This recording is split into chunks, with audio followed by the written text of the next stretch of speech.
Pada Juni 2026, 3 calon manajer koperasi desa dan kampung nelayan Merah Putih dilaporkan meninggal dunia selama pelatihan dasar militer. Banyak pihak menyayangkan sekaligus melempar kritik soal seberapa penting latihan fisik untuk calon manajer koperasi. Sekitar 35.000 peserta diwajibkan mengikuti pelatihan dasar militer selama 45 hari, menjalani aktivitas fisik intens di tengah cuaca panas di Satuan Pendidikan TNI. Hilangnya nyawa 3 peserta rekrutmen ini hanyalah puncak gunung es dari bagaimana problematiknya sistem perekrutan calon manajer koperasi desa Merah Putih. Rentetan kejanggalan muncul dari klausul yang memberatkan, transparansi rendah, dan sederet permasalahan teknis lainnya. Banyak pihak meminta evaluasi karena pelatihan yang dianggap terlalu berat. Sementara itu, pihak istana kekeh melanjutkan program ini meskipun telah jatuh korban jiwa. Presiden Republik Indonesia dengan ini meresmikan operasionalisasi 1061 koperasi desa dan kelurahan Merah Putih. Pemerintahan Prabowo Gibran telah menargetkan pembangunan 80.000 koperasi desa Merah Putih di seluruh Indonesia dengan dalih memperkuat ekonomi kerakyatan. Untuk memastikan pengelolaan yang profesional, pemerintah merekrut puluhan ribu manajer secara nasional. Namun, salah satu syarat utama yang paling kontroversial adalah pelatihan dasar kemiliteran yang harus diikuti oleh seluruh peserta calon manajer. Pada pertengahan April 2026, pemerintah secara resmi mengumumkan rekrutmen massal sebanyak 35.476 formasi, terdiri atas 30.000 manajer Kopdes Merah Putih di bawah PT Agrinas Pangan Nusantara, serta 5.476 pengelola kampung nelayan Merah Putih di bawah PT Agrinas Jaladri Nusantara. Seluruh pegawai itu nantinya akan menjadi pegawai BUMN dengan skema perjanjian kerja waktu tertentu atau PKWT. Ribuan orang antusias mendaftar, namun informasi krusial seperti besaran gaji masih dirahasiakan karena skema penggajiannya masih dalam tahap penyempurnaan. Pemerintah sendiri menyatakan hanya akan menanggung gaji para pegawai ataupun manajer Kopdes selama 2 tahun. Setelahnya, anggaran gaji itu akan ditanggung sepenuhnya dari dana operasional Kopdes. Kejanggalan pertama muncul di tahap tes kompetensi berbasis komputer. Banyak peserta melaporkan masalah teknis serius, seperti jawaban yang sudah dipilih atau disimpan, tiba-tiba berubah saat kembali dicek. Hal ini tentu menimbulkan kekhawatiran yang besar, terutama terkait akurasi penilaian hasil ujian. Unggahan video ini misalnya, memperlihatkan peserta yang baru menyelesaikan ujian, menyampaikan kekecewaannya terhadap sistem tes tersebut. Ketika saya move ke pertanyaan sub-studi tentang manajerial, belum saya jawab pertanyaannya itu sudah keluar nilainya atau keluar dari pengerjaan soal gitu. Jadi tolong dulu, kayaknya bukan cuma saya yang merasakan kendala ini. Bagi mereka yang dinyatakan lolos, tahap berikutnya lebih mengejutkan.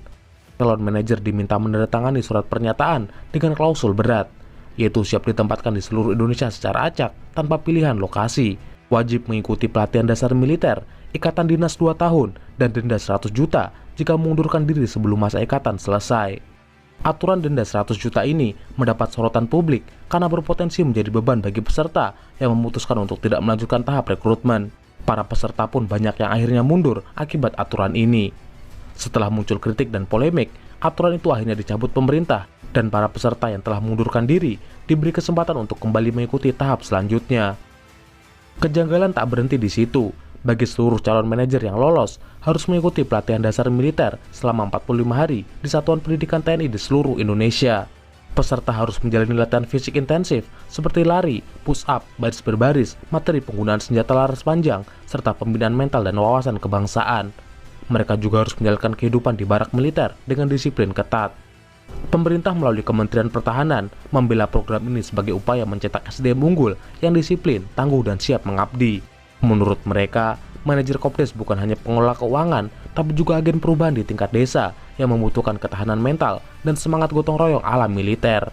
Sementara itu di pihak lain, publik termasuk para pengamat dan anggota DPR justru mempertanyakan relevansinya.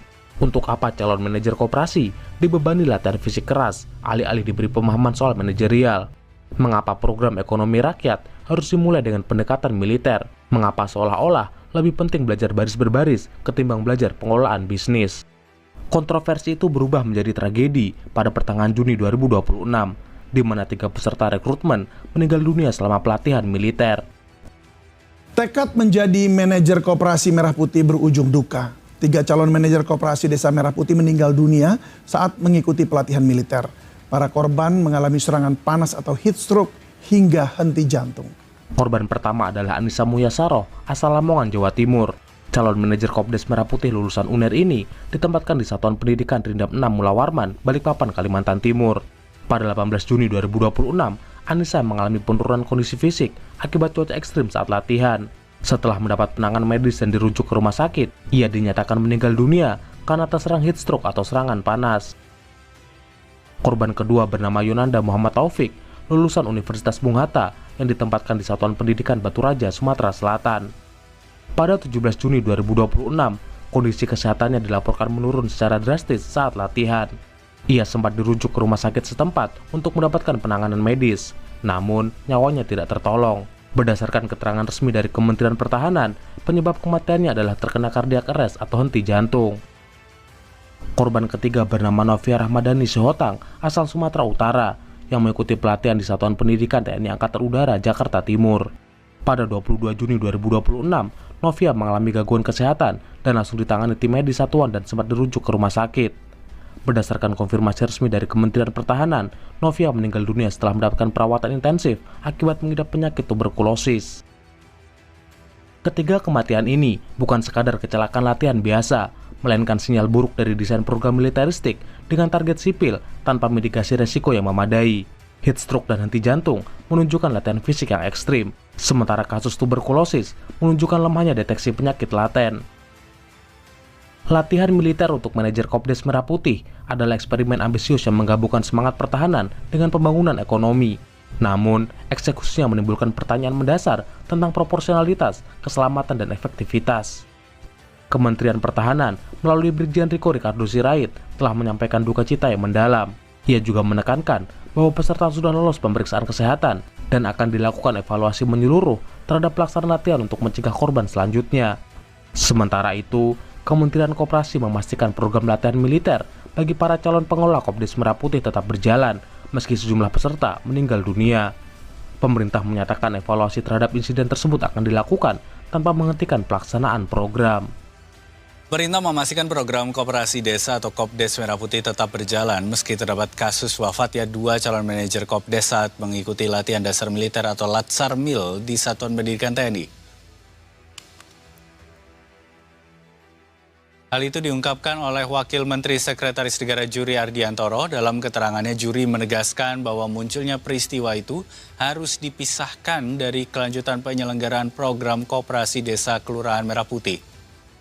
Meski demikian, Juri memastikan pemerintah akan melakukan evaluasi terhadap pelaksanaan pelatihan dasar militer dalam program Sarjana Penggerak Pembangunan Indonesia atau SPPI untuk Koperasi Desa Merah Putih dan Kampung Nelayan Merah Putih. Juri juga memastikan bahwa pemerintah akan melakukan langkah-langkah mitigasi agar peristiwa serupa tidak terulang.